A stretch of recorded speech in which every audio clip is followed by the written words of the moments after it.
je cède la parole sans plus tarder à Nathalie Trépanier, cinéaste documentariste, celle par qui je suis à l'ARRQ depuis tout ce temps-là, grâce à toi, chère Nathalie, membre du comité documentaire de l'ARRQ et nouvellement maître en relations industrielles de l'Université de Montréal. Bravo Nathalie. Et à toi de nous présenter maintenant la méthodologie qui a été utilisée, employée pour cette étude, si je peux dire.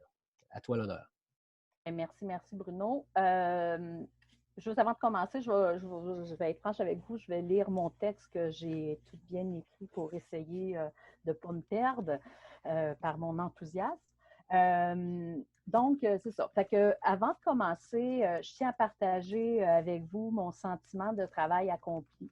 Grâce à une formidable collaboration entre les documentaristes de tout le Québec, l'UQAM et l'Association des réalisateurs et réalisatrices du Québec, nous pouvons faire pour la première fois une marque sur le calendrier parce que dorénavant, il existe 2 études scientifiques qui permettront, je l'espère, l'amélioration des conditions de pratique et des conditions socio-économiques des documentaristes. Ou du moins, il sera de plus en plus injustifiable pour les différents financeurs et intervenants du milieu d'ignorer la précarité de leur situation. Vous comprendrez que je suis particulièrement fière d'être ici avec mes collègues pour vous parler de cette recherche. Entrons maintenant dans le vif du sujet en commençant par la méthodologie qui a été utilisée. Tout d'abord, concernant les entrevues, nous avons privilégié la méthode des entretiens semi-dirigés, qui est une technique à la fois qui est souple et contrôlée, qui laisse une certaine autonomie à l'interviewé, tout en l'orientant vers des thèmes prioritaires pour l'étude. Ces entretiens semi-dirigés ont permis d'obtenir et de rendre clair le point de vue des documentaristes, leur compréhension et leur vision des différentes facettes de leur métier. Elles ont aussi permis de voir l'évolution de leur profession au cours des dernières années.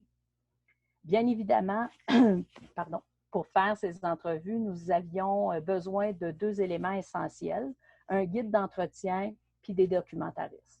Fait que pour cette étape, le rapport de recherche quantitatif là, a été vraiment essentiel. C'est la base de la création du guide d'entretien pour le comité d'encadrement. Le guide abordait 7 thèmes principaux, donc la création, réalisation, les conditions de travail, les revenus et dépenses, la couverture sociale, la qualité de vie, la perception du métier, puis l'avenir du métier.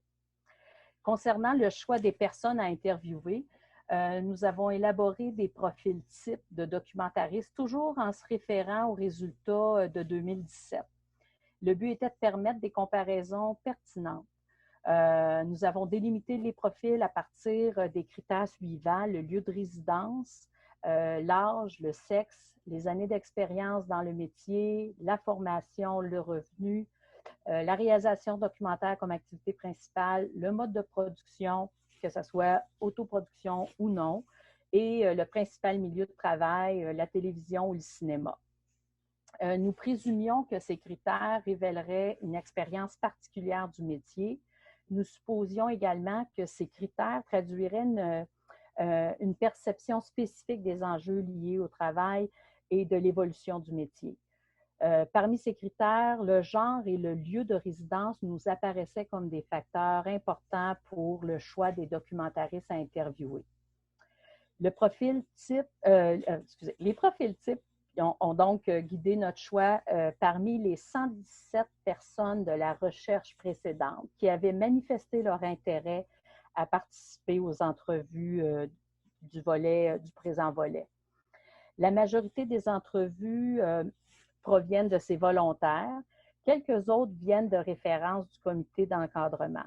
Ces références ont été faites afin d'assurer une diversité de profils. Soulignons que le nombre élevé de volontaires ne signifie toutefois pas que ça a été facile de compléter la grille d'entretien. Fanny Pelletier, qui s'est occupée de l'étape cruciale des entrevues et de leur organisation, pourra vous en parler un petit peu tantôt, là, dans quelques instants. Le guide d'entretien a été testé auprès de 2 documentaristes afin de s'assurer de la clarté des questions et de la logique de sa structure. Donc, Fanny a mené 26 entrevues approfondies Elle a rencontré 12 femmes et 14 hommes. 9 personnes provenaient de différentes régions du Québec autres que Montréal. 17 provenaient de Montréal ou de sa périphérie. La durée moyenne des entretiens était d'environ 1h30 et ça fournit plus de 400 pages de données. Ces entrevues ont été réalisées entre décembre 2016 et la fin 2017. Elles ont été enregistrées et retranscrites. Chaque transcription a été encodée pour être ensuite analysée. Lors des analyses, en effet, bien que nous ayons 2 documentaristes provenant de différentes communautés ethnoculturelles, nous avons remarqué que notre questionnaire ne permettait pas de faire ressortir leurs particularités. Les réponses et l'échantillonnage insuffisant empêchaient de tirer des conclusions de ces caractéristiques sociales. C'est pourquoi nous pensons qu'une étude spécifique sur les conditions de travail des documentaristes issus des Premières Nations et des communautés ethnoculturelles serait pertinente. En terminant, précisons qu'afin de donner un libre cours à tous les témoignages et par souci éthique, nous avons préservé l'anonymat des documentaristes participants. Donc, voilà pour la méthodologie. Mais si je peux me permettre, j'ajouterais que j'ai travaillé à la transcription de plusieurs entrevues. Et chers documentaristes, vous m'avez fait vivre vraiment beaucoup d'émotions.